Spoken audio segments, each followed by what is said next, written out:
Hello guys, welcome to the show. Behind us there's a familiar sight known as George's drift car. Well, not anymore. The drift car is officially sold and we have to do a couple things to it before it goes to the new owner, as we should say. But right now, let's have a look what the car is, what it has, and what we're going to be changing if you're new to the channel. If you're new to the channel, click that like button, share, subscribe, comment, all the good stuff. Now let's have a look at this pile of parts, let's say. Okay, so drifting rust, obviously. This is a scrap car, what it used to be. I pulled this car out of the recovery truck when it was on its way to the scrapyard, pretty much. We've put some parts in it. It used to be a 2-litre M102.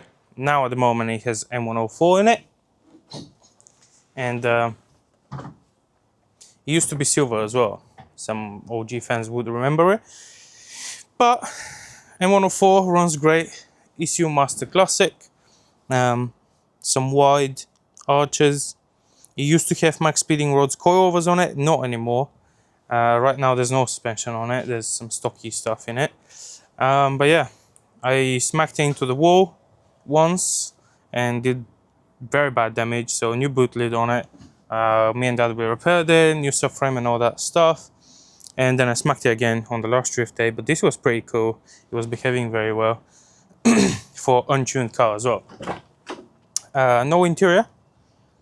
The only thing that it has is seats.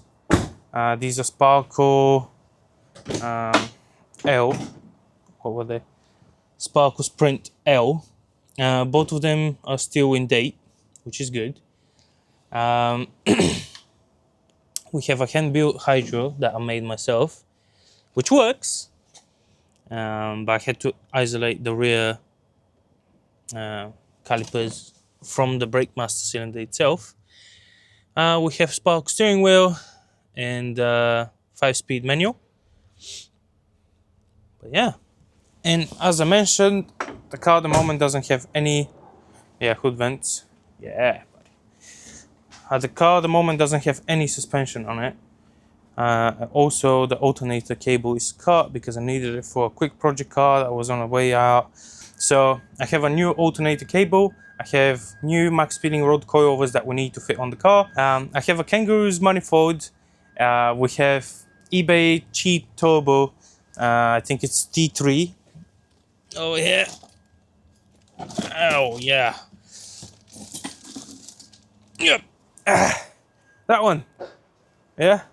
We need to put that on the car. Bloody hell, it's heavy.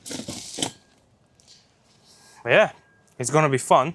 The car already has 2.5-inch stainless steel, fully TIG welded, Profusion. George did, I think, an amazing job on it. There's a video right here.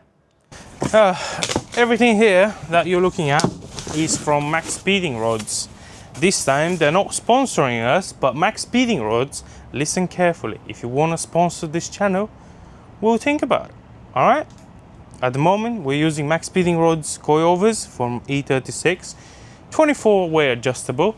We're using 2.5-inch intercooler pipe kit, amazing quality, and we're using Max Speeding Rods intercooler, quite big, but it will support our horsepower goal. And also, the turbo that I was talking about earlier, that's from Max Speeding Rods as well, but it was purchased a couple of years ago when I had the other car here, my baby basically.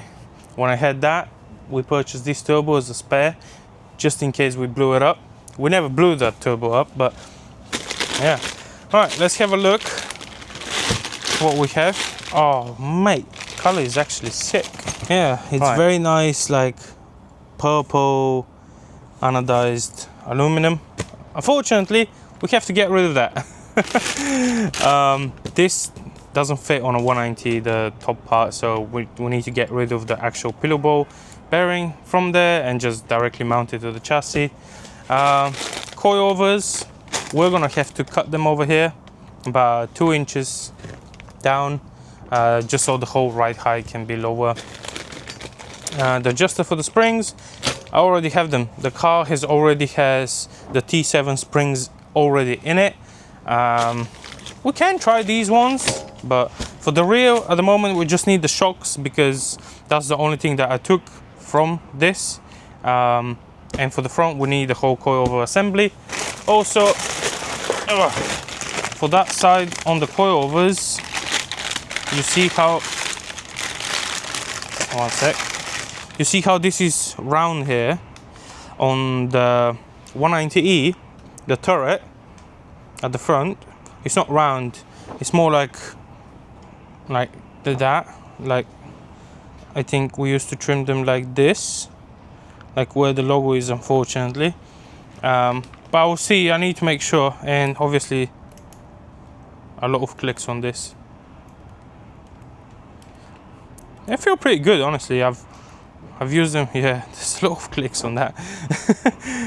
They feel pretty good. I'm very happy with the ones on my car. The customer with the red flag, he's very happy as well. He's using the exact same, just another color combo. Damn, there we go. Right, so this is essentially your coilover, and this is your coilover body. This is the shock, this is the body that mounts to the car. We can clean all these brackets off, we can remove all that. We don't need this. We'll probably give it a scuff and paint it black or some other color. And what I usually do, I shorten them a little bit more. So you see how much thread there is. I kinda take 1/3 out of it, because obviously you don't need that much, not for what we're doing anyway. And makes the car go lower, which is perfect. This is exactly what we need. So let me put some gloves on and do a curry on this. But first, let me see the preload. So another issue I've seen when these are mounted on 190Es is the 190E is not that heavy at the front, even with the 6-cylinder engines, and it cannot press down enough on the spring. And what happens is when it's super low, when the tire dips into a bump, the shock overextends and smacks inside its bump stops or whatever, all the goblins inside that it has. So the fix for that is loosen some of the pre-tension on the spring until the spring is kinda free, like almost knocking about like this. When the spring is like that, go back a couple turns. There you go, just like that, so it stops knocking about, so you don't have that rattle when you're driving the car. Once the rattle is gone, whoop, you can tighten it a bit. Oh, there we go. Yeah, once the rattle is gone, you can tighten it, and we're gonna measure the length and do it on the other side as well. And I think the only thing that is gonna be left to do is gonna be cutting the top hat, trimming it.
Okay, so the coilovers on one side are done.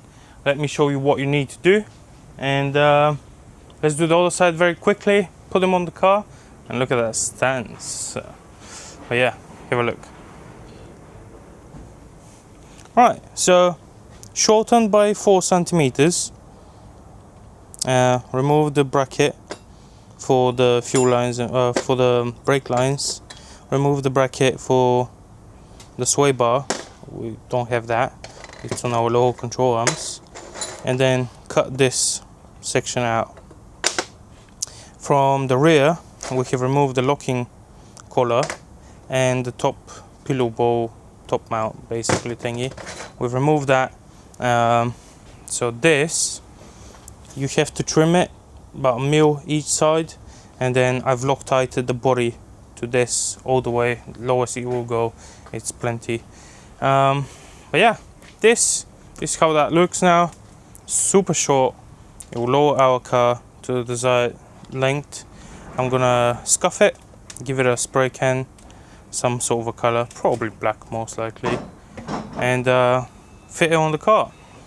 Hello, we're calling for your car's extended warranty.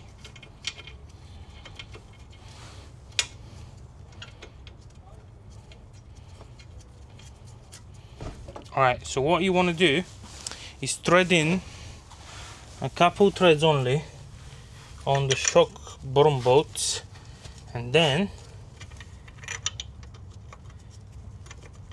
what you want to do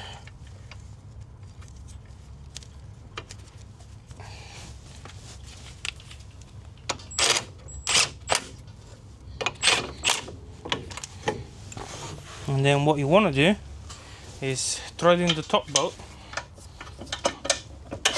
through there.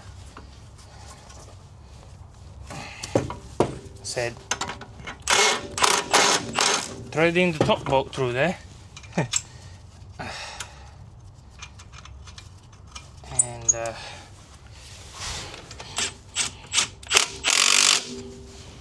tighten the top bolt, and once the top bolt is tightened up, you can go ahead and tighten the bottom bolts as well.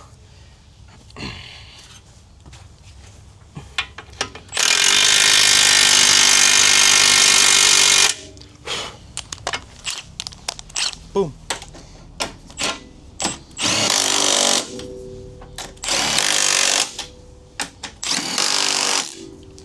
There you go, sir. Your car has suspension now. Boom. And guess what? It's gonna be low. Very low. I need to put some tires on this. Something that's not destroyed like these ones, because we need to pass MOT on it once the car's ready to pass MOT, because right now, not yet.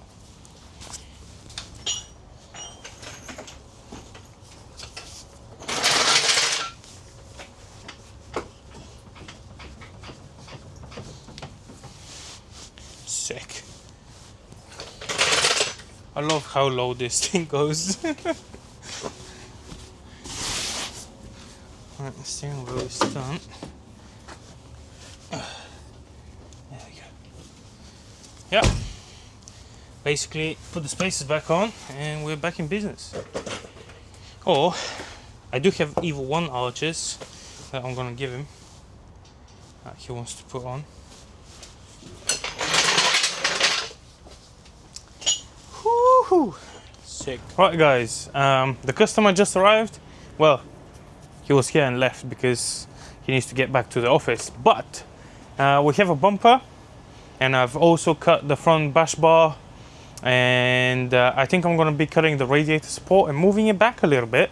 And I'm going to get engine mounts from Andy that move the engine back 25 mil, 2.5 centimeters, so we can clear more space for a fan, also clear more space for intercooler and all that good stuff.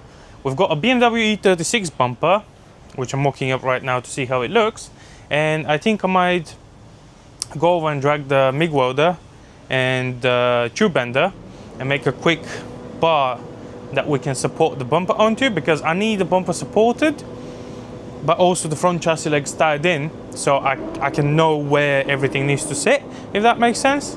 But let's have a look how the bumper is looking right now. I think we're gonna have plenty of space, but I still want to move the gearbox and engine a little bit backwards so we can have additional space. More space, the better. Front of the car, cut off, it's on the ground. That's the BMW E36 bumper. Obviously we already have cut wings and stuff like that, so we have more space.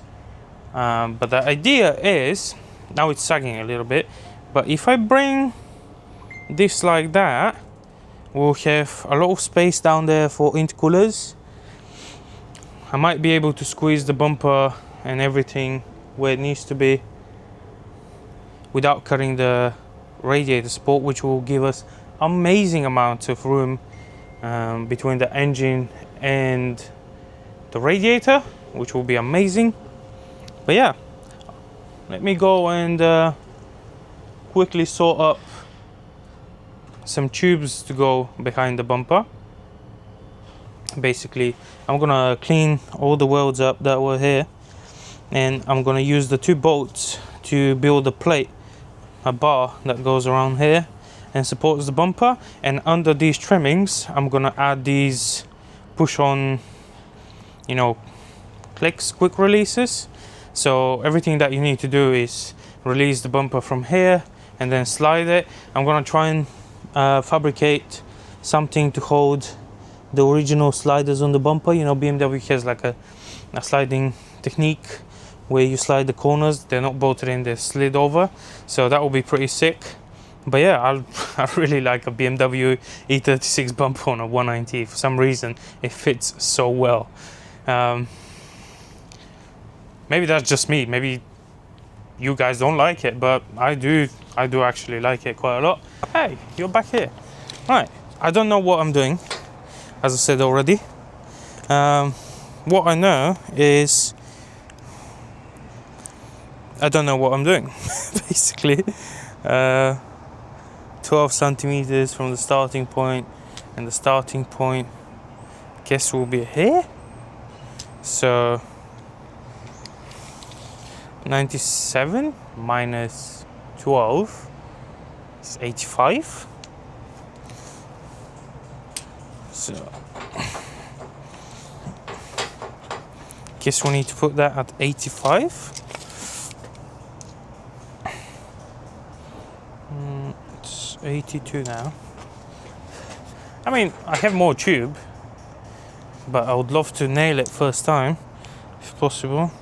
That is exactly 85, and we go. 1, 2.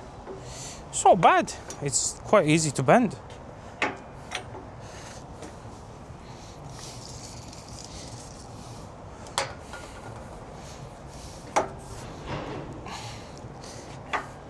You have to clean all the surface rust out of what you're bending, otherwise you're gonna damage your dies,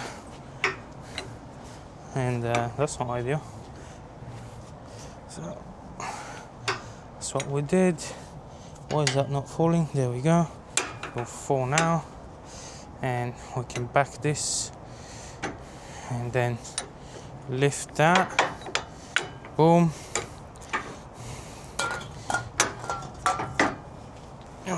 Okay.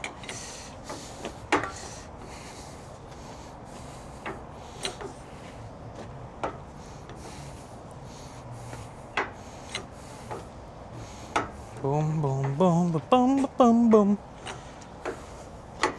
That looks pretty good. Are we at 90? Almost. There will be some spring back, so I would go a bit more, and then up. That's it.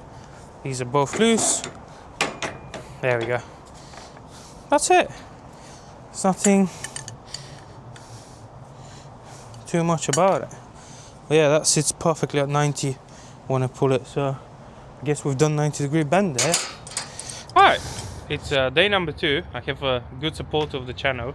a couple of years ago he did the run out on that C124 on the pulley.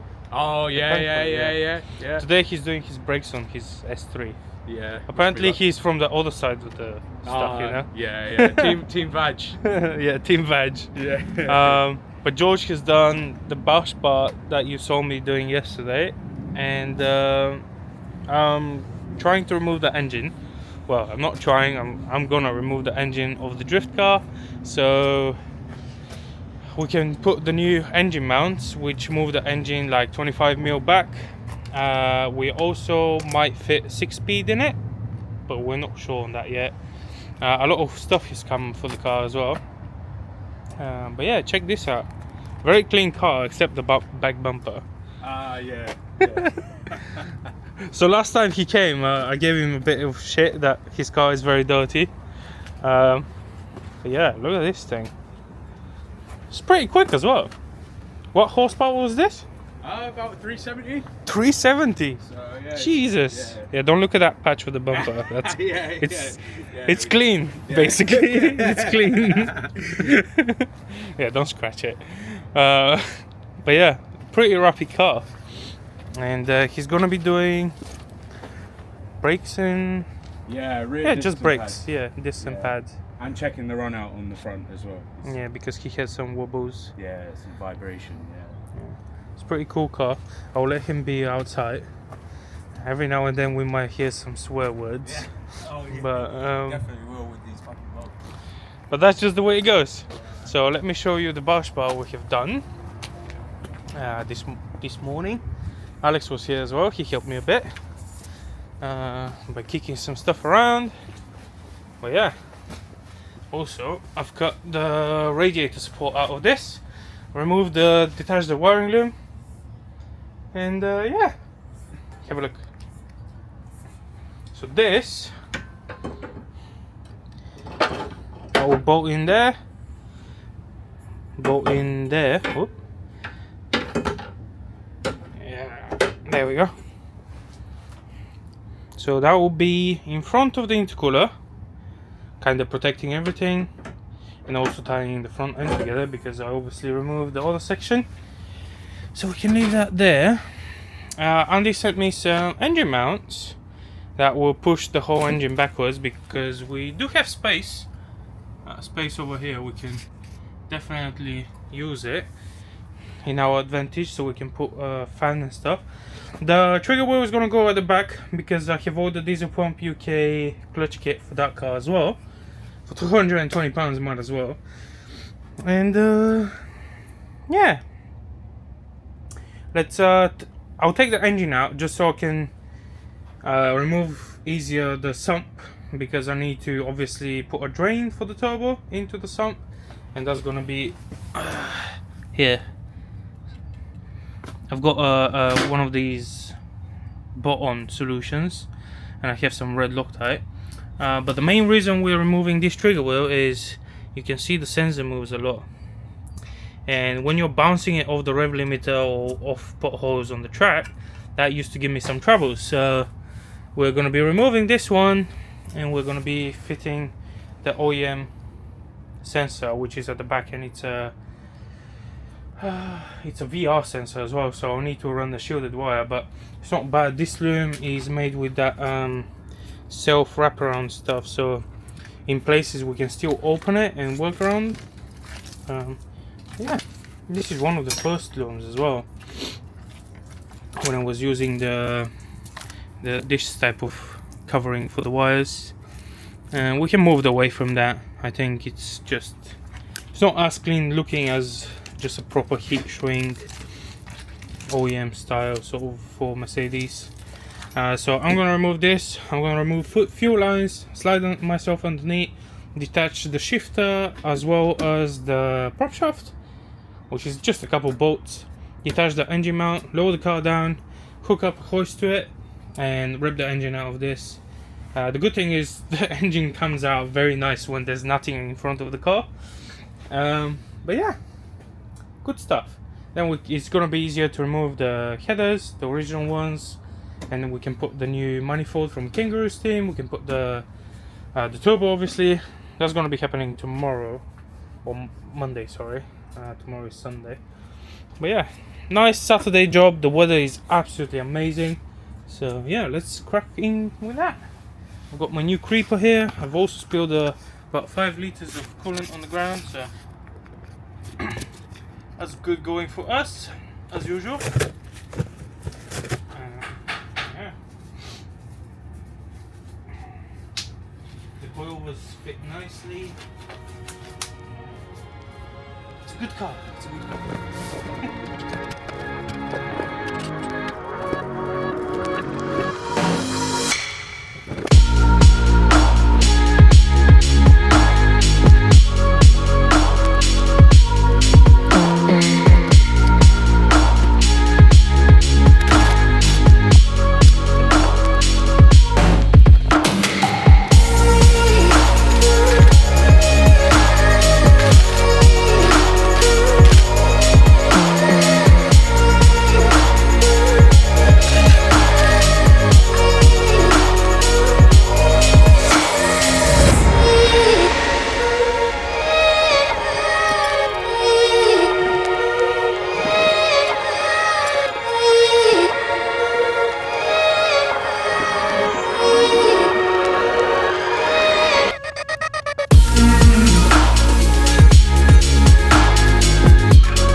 So drift car is coming down because and stuck. Everything is ready to come out. Basically, prop shaft is off, gearbox, mounts and all that stuff is off. Literally the only thing we need to do is hook up a chain on it, take the 2 motor mounts off, engine mounts, and then boom, that's out. I'm gonna put the new stuff back on it and put it back in the car.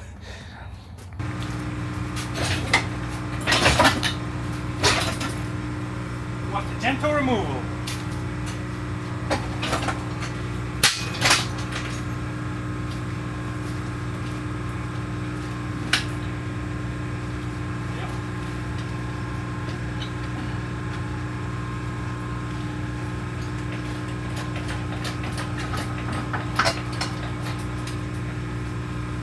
Go.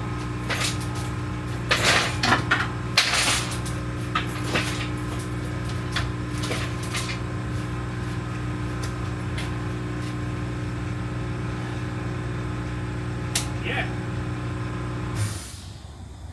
That's it, darling. Top out.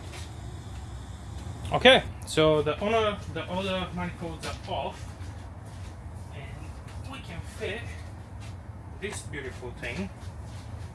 Is gonna simplify things a lot by just being there. Okay.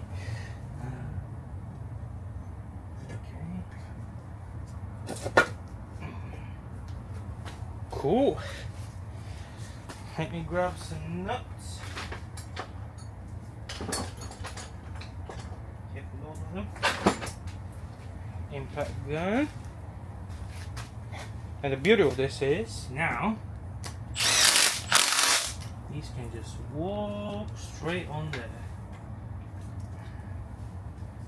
My God. You know what I mean? You know what I mean? There we go.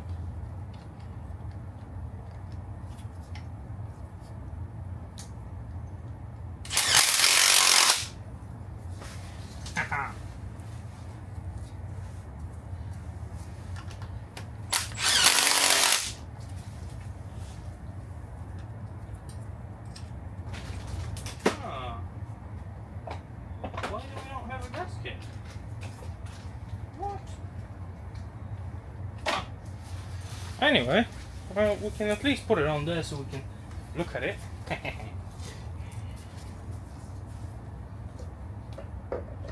Boom. Would you look at this thing? Put some nuts on it so it don't fall out. Well, yeah. Let me take the gearbox out, move the car out, leave the engine just standing on its own here. I'm gonna go and find the gaskets and put officially the turbo and the manifold. And next day, we're gonna put clutch in it, gearbox in it. We'll see which option we decide. Probably keep the 5-speed for now. So yeah, clutch needs to go back inside. A new one from Diesel Pump UK. Gearbox needs to go back in there. Plop everything back in place. Use Andy's mount so we can move the engine back. And then I'm gonna build the rod support again, top and bottom, all that sort of stuff. And yeah, this is gonna be sick. I can't wait. But that's gonna be for this episode. Thank you guys very much for watching, and I will see you next time. Don't forget to like, share, subscribe. Tell your friends about this build. Tell your nan, tell your dad. Tell everybody that we're building a cheap drift car, which is not going to be a drift car anymore, but might stay a drift car. We don't know. So yeah, see you guys later. Enjoy. Bye bye.